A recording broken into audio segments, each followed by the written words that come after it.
Selamat datang di Media Kawasan Channel. Jangan lupa, bagikan, komen, suka, biar cantik dan gantengnya kamu nambah 100%. Skripsi adalah penelitian yang dibuat oleh mahasiswa untuk memperoleh gelar kelulusan.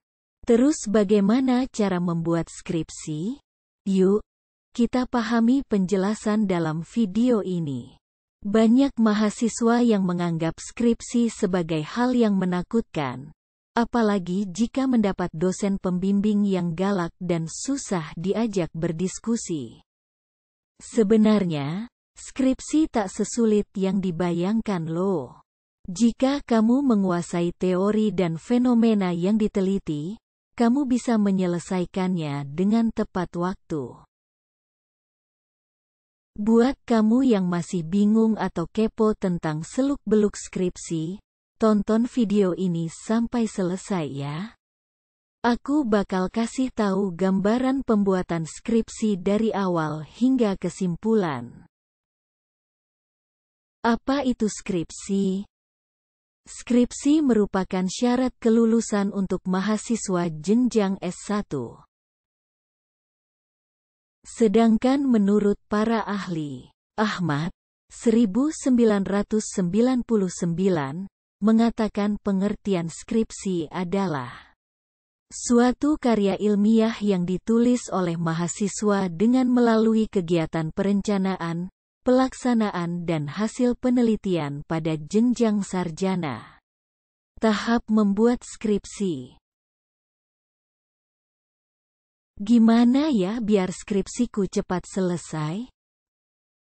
Idealnya, proses penyusunan skripsi berlangsung selama 1 semester atau 6 SKS.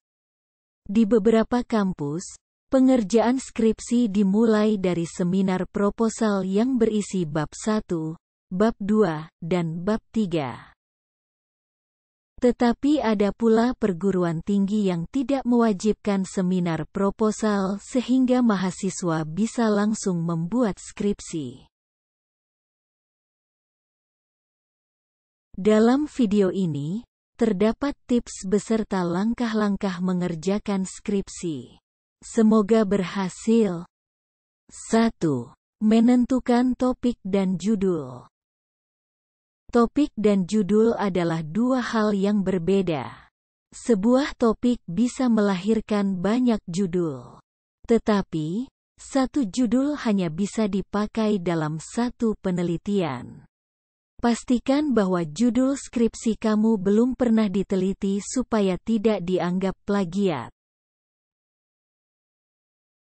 Dalam judul skripsi, terdapat variabel X dan variabel Y. Variabel X adalah variabel yang mempengaruhi, sedangkan variabel Y adalah variabel yang dipengaruhi.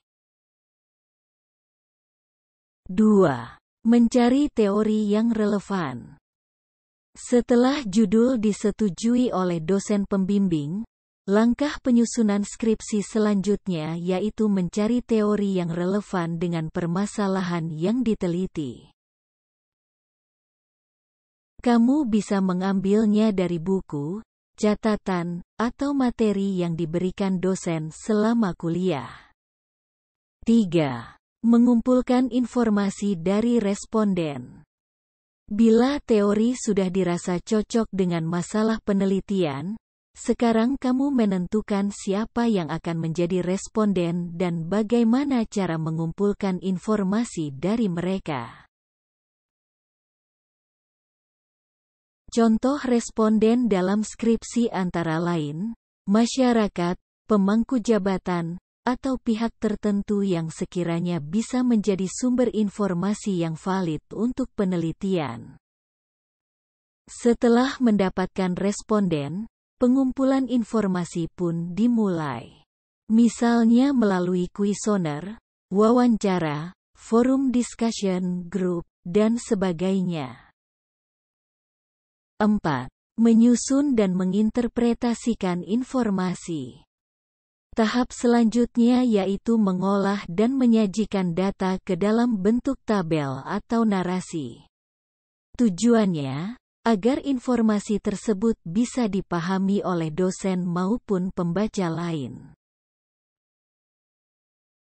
Jika kamu memilih model skripsi kuantitatif, data diolah dengan menggunakan aplikasi SPSS atau aplikasinya yang sejenis.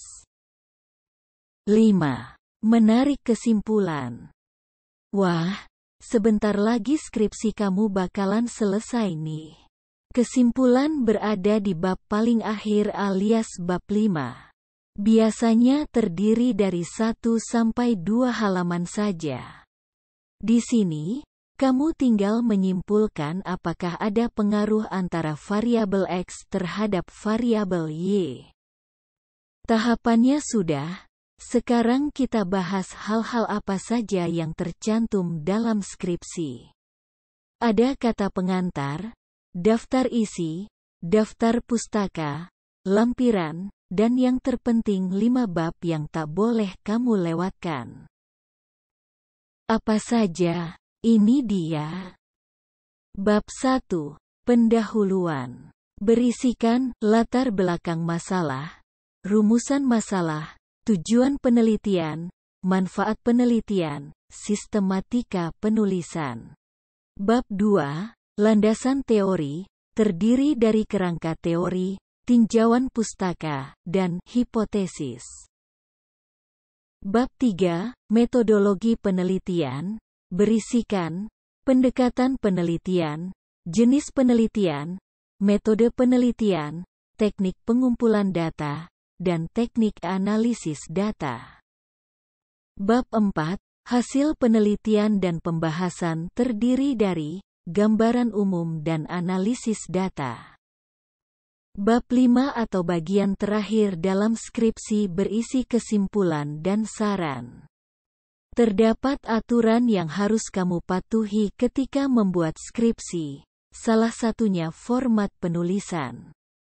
Hal ini bertujuan agar skripsi yang kamu buat tidak berantakan, sehingga memudahkan siapapun untuk membacanya. Margin adalah jarak batas tepi teks dari kertas. Margin yang biasa digunakan dalam skripsi adalah 4, 4, 3, 3. Artinya, kiri 4 cm, kanan 3 cm, bawah 3 cm, dan atas 4 cm. Jenis huruf yang digunakan pada skripsi yaitu Times New Roman. Untuk bagian isi, nama mahasiswa, dan nomor induk mahasiswa menggunakan ukuran 16 poin. Untuk judul dalam bahasa Indonesia menggunakan ukuran 16 poin, sedangkan judul dalam bahasa Inggris menggunakan ukuran 14 poin. Jangan sampai tertukar, ya. Penomoran setiap bab dalam skripsi menggunakan angka Romawi. Lalu, untuk penomoran setiap subbab menggunakan huruf kapital. Penomoran anak subbab menggunakan angka biasa. Itulah tadi penjelasan lengkap mengenai pengertian, tujuan, cara mengerjakan, isi, dan aturan penulisan dalam skripsi. Pilihlah judul yang kamu kuasai agar bisa lulus tepat waktu. Semoga video ini bermanfaat ya. Terima kasih telah menonton video ini. Sampai jumpa di video selanjutnya.